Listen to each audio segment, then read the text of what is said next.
The genocide in Gaza has been a crunching tool, crunching time and attention and issues all into one issue because they know how some of us feel about the murder of children. So this crunching tool has diverted time and attention away from other key issues. And largely there's nothing going to be done about it because the sandbaggers and sandbagger law are an international revolution, which they call themselves the axis of resistance. So the wing of one of the wings of the two-winged axis. The axis of Lennon's Houdini.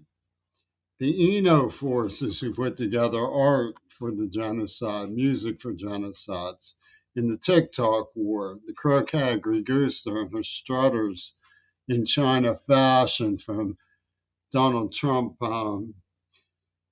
civics in New York. You see, review, we know that the supernova was a rave massacre, much as the rave massacre in Seattle was a MAGA type operation to reflect hostility for the counterculture and the sexual revolution. And it symbolized the AIDS attack. It was a Sodom and Gomorrah pushed under the wings of the axis of Lennon's Houdini, who believe that the children are martyrs who all go to Jannah. Now, the action that was mapped out in Eastminster District in Pittsburgh in the 70s, which is related to this, clearly followed a dramatic playwright organized script in which designated characters were chosen in part because of the names that would be given to them, the nom de guerres like Casper and Pittman and Zizinski, all distributed recognizable characters with names emblazing the theme park of this imagination. I've been into this with Orchard before.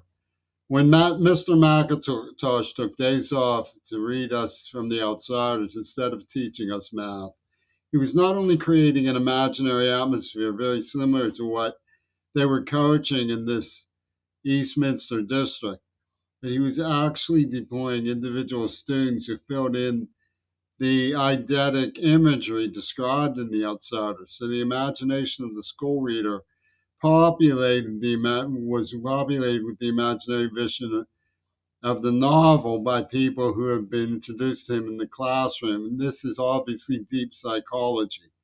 These people, one of them was an Attica State Prison psychiatrist living next door to me, a Zionist in Israel. Now, the sequel to The Outsiders was That Was Then, This Is Now. And that's one of the key issues, is the telltale title, not alone, but the moral. And this was given to me by the Zionists to read. Gail Burstyn assigned it. The moral is I just wanted to be sure that I hated you.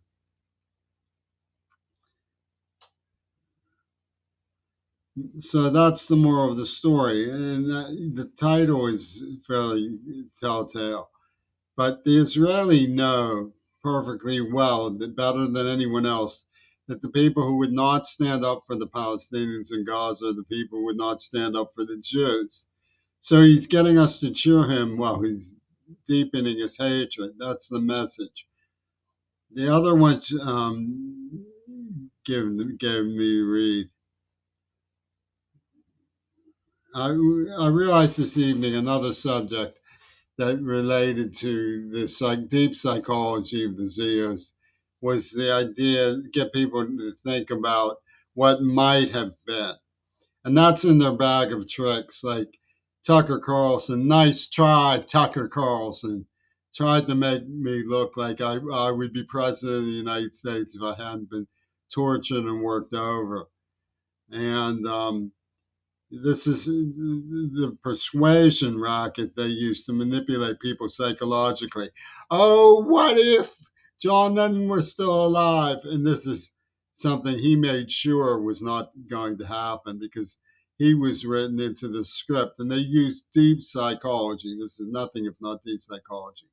The fact that this demonstrates how this operation operated brings into clear definition who the perpetrators were, because the people who think that way, who would be able to get a grip on the subconscious identity structure of developing a matching child's imagination well enough to imprint it with these kinds of tricks in guerrilla theater environmentals, were people like Bruno Bettelheim, who was a survivor of the concentration camps and wrote The Uses of Enchantment.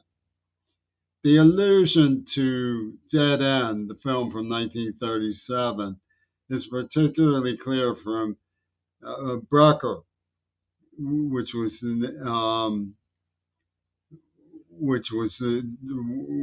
how he decorated his drum kit was with the Dead End. And this was the style of street kids scouring the Android zone around luxury mansions. It's identical to Eastminster District in Pittsburgh. Then you have the character Tommy Gordon, who led the Dead End Kids. It's established that Thaws knew about what they had pulled because he gave me Damien to read, which has overtones of Kasparowski all over it. So if you look at Reagan's public in Hollywood, you know his bad attitude.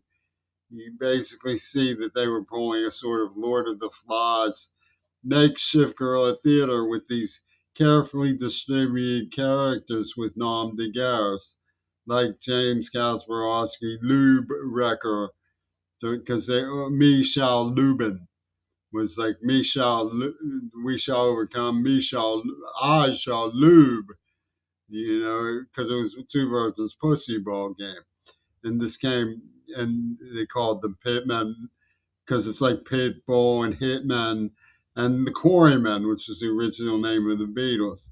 Very toxic individuals, but indicators clearly that the playwright in Hollywood caused these characters involved was behind characterizations.